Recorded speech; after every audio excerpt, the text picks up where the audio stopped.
જો તમારા ખિસ્સા ગરમ હોય તો અમેરિકામાં ચાહો તે શોખ પૂરા કરી શકાય છે, પરંતુ ક્યારેક આ શોખ પૂરા કરવા જતાં કાયદાની જાળમાં ફસાવાનો પણ વારો આવે છે.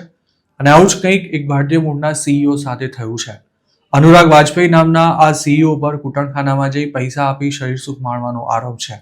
આ મહાશય પાછા જે જગ્યાએ મજા કરવા જતા હતા તે પણ એટલી હાઈફાઈ હતી કે તેમાં ખાસ સર્વિસ આપવાનો 1 કલાકનો ચાર્જ $600 હતો. અમેરિકાના ઘણા સ્ટેટ્સમાં પૈસા આપીને શરીર સુખ માણવું ગુનો છે અને અનુરાગ વાજપેયી પર આ જ મામલે મિસડિમિનર એટલે કે સામાન્ય ગુનો નોંધવામાં આવ્યો હતો. અમેરિકન મીડિયાના રિપોર્ટ્સ અનુસાર બોસ્ટનમાંથી વાજપેયી સહિતના ડઝનબંધ હાઈ પ્રોફાઇલ લોકોની આ કાંડમાં ધરપકડ કરવામાં આવી હતી.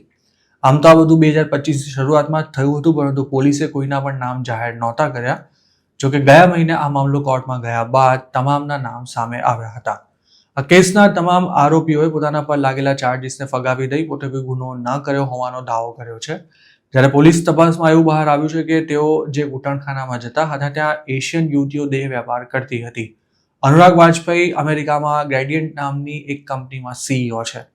તેમના સિવાય બીજા પણ ઘણા ધનાઢ્ય લોકો આ કાંડમાં સંડોવાયેલા છે અને તેઓ જે કૂટણખાનામાં એટલે કે બ્રોથલમાં જતા હતા ત્યાં કસ્ટમર્સે આઈડી, વર્ક પ્લેસ ક્રેડેન્શિયલ્સ અને રેફરન્સ આપવો પડતો હતો. મતલબ કે બહારના કે પછી અજાણ્યા લોકોને આ હાઈફાઈ જગ્યાએ એન્ટ્રી નહોતી મળતી. આ કેસને ધી કેમ્બ્રિજ બ્રોથેલ હિયરિંગ્સ તરીકે પણ ઓળખવામાં આવે છે અને ઇન્વેસ્ટિગેટર્સ હવે ક્લાયન્ટના રેકોર્ડ્સને વિગતવાર ચકાસી રહ્યા છે, જેમાં શરીર સુખ માણવા માટે પૈસા ચૂકવવાના આરોપનો સામનો કરી રહેલા 30થી પણ વધુ નામચીન લોકોનો પર્દાફાશ થયો છે. અનુરાગ વાજપેયી અમેરિકામાં ઘણો જાણીતો ચહેરો છે અને વોટર ટ્રીટમેન્ટ ટેકનોલોજીમાં તેમની આગવી ઓળખ છે. એટલું જ નહીં, તેમને સાયન્ટિફિક અમેરિકનના વાર્ષિક ટોપ 10 વર્લ્ડ ચેન્જિંગ આઈડિયાઝના લિસ્ટમાં પણ સ્થાન મળ્યું હતું. વાજપેયી એક એન્જિનિયર અને એન્ટરપ્રેન્યોર છે અને તેમનું એકેડમિક તેમજ પ્રોફેશનલ બેકગ્રાઉન્ડ પણ ખૂબ જ પ્રભાવશાળી રહ્યું છે. તેમણે અત્યંત પ્રતિષ્ઠિત ગણાતી મેસેચ્યુસેટ્સ ઇન્સ્ટિટ્યૂટ ઓફ ટેકનોલોજી એટલે કે MITમાંથી મિકેનિકલ એન્જિનિયરિંગમાં પોતાની માસ્ટર્સ ડિગ્રી અને PhDની ડિગ્રી મેળવી હતી. તેમની લિંક્ડઇન પ્રોફાઇલ મુજબ વાજપેયીએ 2003માં લખનૌમાં લા માર્ટિનિયર કોલેજમાંથી પોતાનું સ્કૂલિંગ કર્યું હતું અને ત્યારબાદ તેઓ હાયર એજ્યુકેશન માટે US ગયા હતા.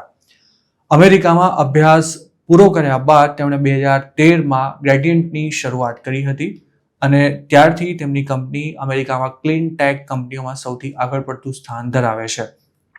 સાયન્ટિફિક અમેરિકન દ્વારા પણ તેમના કામની નોંધ લેવામાં આવી છે અને જે કાંડમાં અનુરાગ વાજપેયીનું નામ સામે આવ્યું છે તેના નેટવર્કનો પર્દાફાશ નવેમ્બર 2023માં થયો હતો. મેસેચ્યુસેટ્સના ભૂતપૂર્વ એટર્ની જોશુઆ લેવીએ આ કેસ અંગે એવું જણાવ્યું હતું કે આ એક્ટિવિટી ખૂબ જ પ્રાઇવેટલી ચાલતી હતી, જેની ગણતરીના લોકોને જાણ હતી અને તેમાં માલેતુજાર તેમજ વેલ કનેક્ટેડ ક્લાયન્ટ્સને જ સર્વિસ પૂરી પાડવામાં આવતી હતી. આ કૂટણખાનામાં આવતા લોકોમાં ડોક્ટર્સ, લોયર્સ, અકાઉન્ટન્ટ્સ, હાઈટેક અને ફાર્મા કંપનીઓના executives, military officers, government contractors, professors અને સાયન્ટિસ્ટનો પણ સમાવેશ થતો હતો.